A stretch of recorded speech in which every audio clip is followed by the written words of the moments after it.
Assalamualaikum warahmatullahi wabarakatuh. Jumpa lagi teman-teman di channel kesayangan kita, Kecakela Sembako.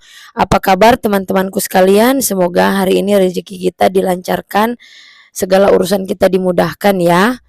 Dan ini teman-teman, aktivitas saya sehari-hari ini saya menata-nata barang.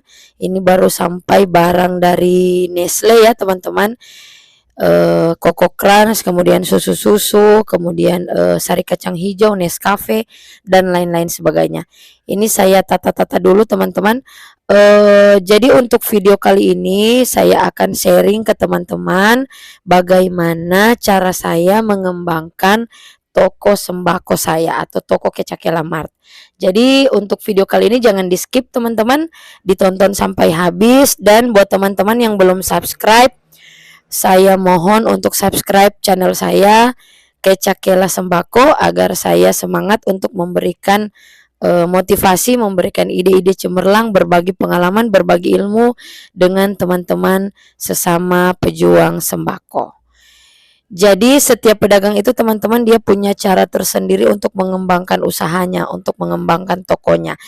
Jadi kalau toko yang maju, toko yang berkembang itu tanda-tandanya yaitu barangnya semakin hari semakin banyak, tokonya semakin hari semakin padat.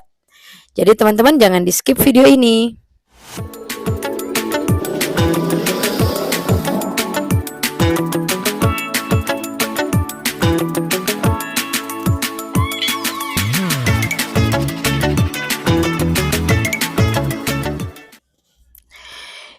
Jadi teman-teman, setiap pedagang sembako, setiap pemilik toko itu punya cara tersendiri untuk mengembangkan tokonya, mengembangkan usahanya, dan memperbanyak dagangannya. Seperti yang sudah saya katakan di video-video saya sebelumnya, saya sebagai seorang pedagang sembako, saya juga sebagai seorang penyanyi dan seorang ASN ya teman-teman. Jadi uang toko itu tidak pernah saya gunakan untuk menggaji karyawan. Khusus untuk gaji karyawan saya gunakan TKD saya gunakan penghasilan saya dari PNS, dari ASN, atau dari suster untuk membayar gaji karyawan. Dan untuk mengembangkan toko, nah seperti kita ketahui itu sendiri teman-teman, sekarang ini lagi musim pesta ya, lagi musim banyak sekali pesta kawinan di tempat saya. Nah saya sebagai seorang penyanyi, jadi untuk order barang kalau di musim pesta seperti ini saya tidak pernah menggunakan uang toko. Jadi alhamdulillah saya punya pemasukan lain yaitu job wedding, job nyanyi di wedding.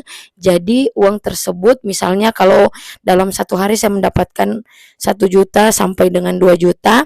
Nah uang tersebutlah yang saya gunakan untuk kulakannya teman-teman. Seperti hari ini yang teman-teman lihat, ini barang-barang dari Nestle. Ada susu-susu, susu kotak, susu kaleng, susu saset, ada juga minuman-minuman dingin. Jadi saya gunakan uang dari hasil nyanyi saya, dari hasil job saya untuk order barang. Jadi seperti itu teman-teman. Jadi barang saya semakin hari semakin banyak, barang saya semakin hari semakin stoknya semakin banyak, karena perputaran uang itu teman-teman, kalau kita menggunakan uang toko justru untuk kebutuhan pribadi kita, maka barang akan semakin lama semakin sedikit. Namun kebalikannya juga, jika kita menggunakan uang pribadi kita untuk memperbanyak barang dagangan di toko, maka otomatis barang dagangan kita juga akan semakin hari semakin banyak. Jadi teman-teman, saran saya kalau teman-teman punya modal yang banyak, punya modal yang cukup, jangan disimpan sebagai uang saja ya. Jadi kita simpan dalam bentuk barang. Barang apa yang kira-kira menurut teman-teman kayak sekarang kan banyak barang-barang yang naik secara signifikan ya teman-teman. Banyak barang yang naik drastis harganya. Nah, kita sebagai pedagang sembako itu memerlukan tambahan modal, memerlukan tambahan uang untuk bisa mengorder barang. Biasanya uang minimal 10 juta itu kita sudah bisa mengorder barang kalau dulunya, tapi sekarang uang 10 juta itu serasa tidak cukup untuk kita membayar sales dan mengorder barang. Jadi seperti itulah